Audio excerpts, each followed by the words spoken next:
Neste vídeo imos a tratar de explicar de forma sinxela a nomenclatura tradicional dos oxoácidos. Temos que recordar cales son os oxoácidos. Os oxoácidos son compostos ternarios, é dicir, formados por tres elementos, formados por hidróxeno, formados por oxíxeno e por un non metal, ou por un metal pero con un alto número de oxidación, como pode ser o cromo, manganeso ou o vanadio. Os oxoácidos fórmanse por combinación del óxido correspondiente cunha molécula ou dúas ou incluso tres de auga, como vemos no exemplo.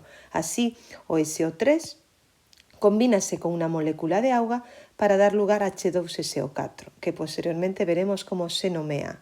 E o P2O3 combínase inicialmente cunha molécula de auga para dar H2P2O4, que tedes que recordar como na nomenclatura anterior que se vai a simplificar, dado que os subíndices son divisibles entre 2, dando lugar a HPO2, que de novo combínase con unha nova molécula de auga, dando lugar a H4P2O5. De forma xeral, todos os oxoácidos formáronse desta forma, por combinación do correspondente óxido con moléculas de auga.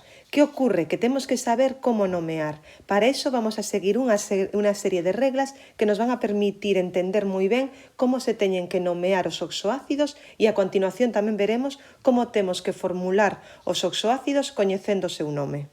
A IUPAC admite a nomenclatura tradicional en este tipo de compostos. Tamén veremos outras nomenclaturas, pero realmente a que máis se emprega é esta, por iso é a primeira coa que traballaremos. Como se vai a nomear? Escribirmos a palabra ácido primeiro, posto que se trata dun ácido, e despois o nome do elemento químico central, neste caso temos o xofre ou o fósforo, utilizando un prefixo, e se fose necesario un prefixo, o que vai a facer referencia ao estado de oxidación do átomo central, como veremos a continuación. Este esquema nos permite coñecer cales van a ser os sufixos e prefixos que vamos a ter que empregar en función do número de estados de oxidación que presenta a estructura. Así, os halóxenos teñen 4 estados de oxidación, máis 1, máis 3, máis 5 e máis 7. Polo tanto, vamos a ter que empregar distintos prefixos e sufixos en función de cal sexa o número de oxidación que estamos a empregar. Así, por exemplo, o bromo, cando está utilizando o estado de oxidación máis 1, que é o máis pequeno, vamos a empregar o prefixo hipo e o sufixo oso. E así teremos ácido hipobromoso. Cando está utilizando o estado de oxidación máis 3, que é o segundo máis pequeno, só vamos a empregar a terminación oso, ácido bromoso. Que ocorre cando está utilizando o estado de oxidación máis 5, que é o terceiro en tamaño? Bueno, pois en este caso utilizaríamos únicamente o sufixo ico e diríamos ácido brómico. E xa por último, cando o elemento está utilizando o estado de oxidación maior, estaremos utilizando un prefixo e un sufixo, prefixo per e sufixo ico, e polo tanto chamaríamoslle ácido perbrómico.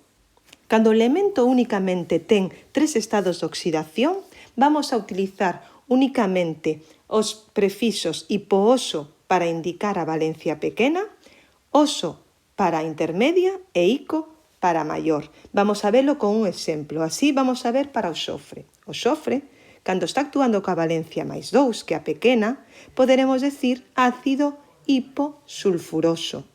Cando está actuando coa valencia máis 4, que a intermedia, diremos ácido sulfuroso, a terminación oso, e cando está utilizando a valencia maior, a número de oxidación máis 6, indicaremos ácido sulfúrico. Cando o elemento só ten 2 estados de oxidación, como os carbonoides, carbono e silicio, empregaremos a terminación oso para a valencia máis pequena e a terminación ico para a valencia maior. Así, por exemplo, para o carbono, teremos ácido carbonoso cando está actuando coa valencia máis 2 e ácido carbónico cando está actuando coa valencia máis 4.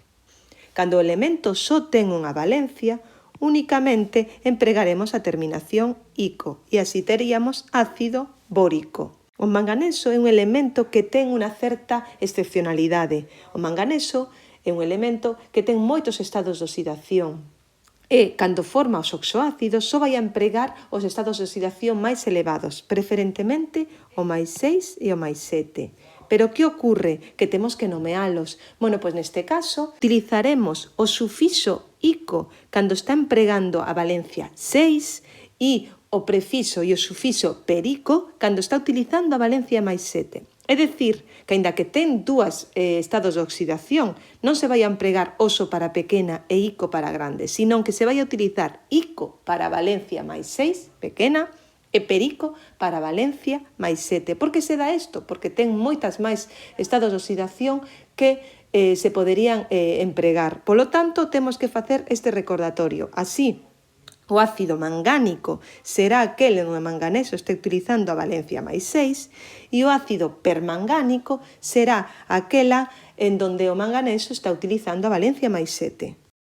Para nomear os compostos, por tanto, só vamos a ter que seguir dúas reglas. Unha, primeira e moi importante, identificar o estado de oxidación do átomo central. Isto vai a ser estratégico. Se non coñecemos o estado de oxidación do átomo central, non vamos a ser capaces de nomealo. E un segundo punto vai a ser, unha vez que sabemos o estado de oxidación do átomo central, asignar a terminación correspondente en función do número de estados de oxidación e dos prefixos e sufixos que vimos anteriormente.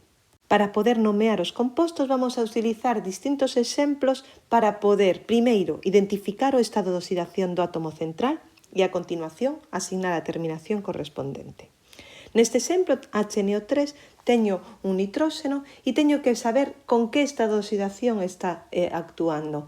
Como vamos a ter que facer? Pois vamos a ter que recordar cal é o estado de oxidación do hidróxeno e cal é o estado de oxidación do oxíxeno e, por descontado, vamos a poder coñecer cal é o estado de oxidación co que está actuando o nitróxeno. O hidróxeno nos oxoácidos actúa sempre coa valencia máis 1, co estado de oxidación máis 1, e o oxíxeno actúa sempre co estado de oxidación menos 2. O nitróxeno actúa con unha valencia positiva que non sei, máis M. Xa sei cales son as sustancias que actúan con estados de oxidación positivo, o hidróxeno e o nitróxeno, e sei que o oxíxeno é o único elemento que actúa con valencia negativa. Tamén sei que estas estruturas teñen que ser neutras. Que quere decir eso? Que as valencias positivas teñen que compensar as valencias negativas. Teño 3 por menos 2, menos 6 valencias negativas. Que quere decir isto? Que vou a ter que compensar esta carga menos 6 con el hidróxeno e el nitróxeno. É dicir, teño que conseguir máis 6. Como vou a conseguir eso? A través do nitróxeno.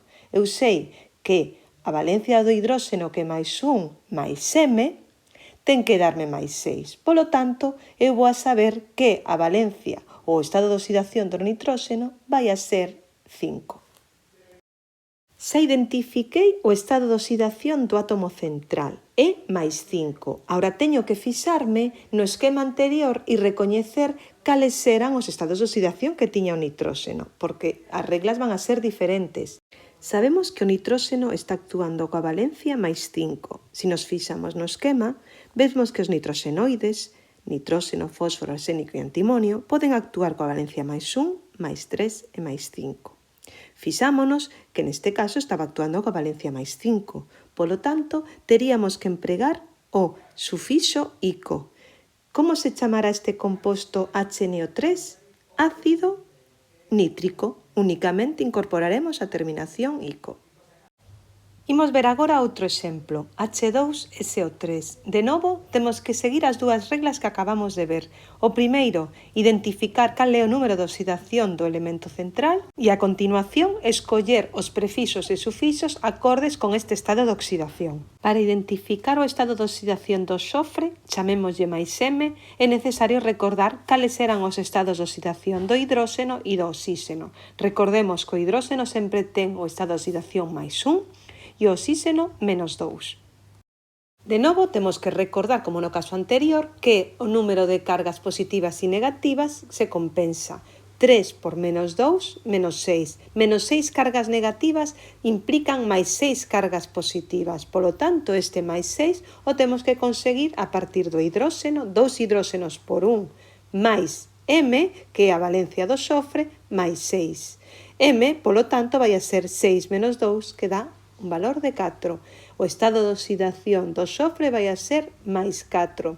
Este caso é diferente ao anterior, posto que aquí temos 2 hidróxenos, polo tanto temos que ter claro que 2, polo que vale a valencia ou estado de oxidación de hidróxeno 2 por 1, será o número de cargas que aporta o hidróxeno. Se a carga positiva total 6 restámoslle o que aporta o hidróxeno, teremos o estado de oxidación do xofre.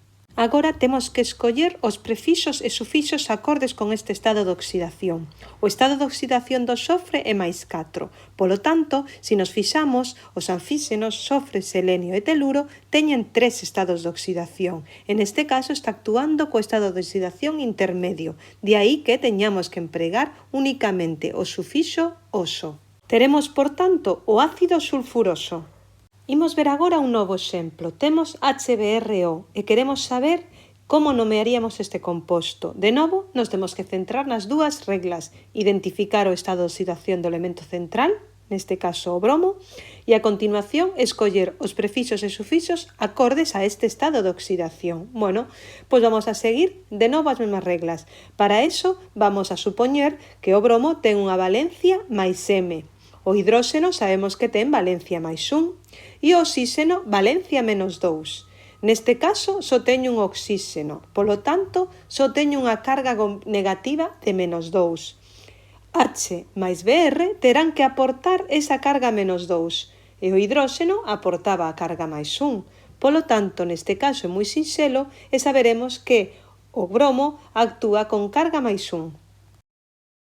Os halóxenos, cloro, bromo e iodo teñen 4 estados de oxidación e neste caso está actuando coa súa estado de oxidación máis pequeno, máis 1. Polo tanto, o prefixo e sufixo acorde con este estado será utilizar o prefixo hipo e o sufixo oso. De aí que este composto nomeese como ácido hipobromoso. Imos facer agora un novo exemplo. De novo, teremos que seguir as dúas reglas que vimos ata agora. Primeiro, establecer cal é o estado de oxidación do elemento central, neste caso do manganeso, e de segundo, xa temos que empregar cales son os prefixos e sufixos acordes a este estado de oxidación. De novo, vamos a considerar que o manganeso ten unha valencia máis M, que non sei cal é. Sei que o oxíxeno ten valencia menos 2 e sei que o hidróxeno nos oxoácidos ten valencia máis 1. Sabemos que a especie é neutra. Que quere decir que é neutra? Que ten o mesmo número de cargas positivas e negativas. As cargas positivas as aporta o hidróxeno e o manganeso, e a carga negativa só aporta o oxíxeno. A carga total negativa é menos 8, 4 oxíxenos que teño por menos 2, menos 8. Esta vai a ser a carga positiva tamén aportada tanto polo hidróxeno como polo manganeso.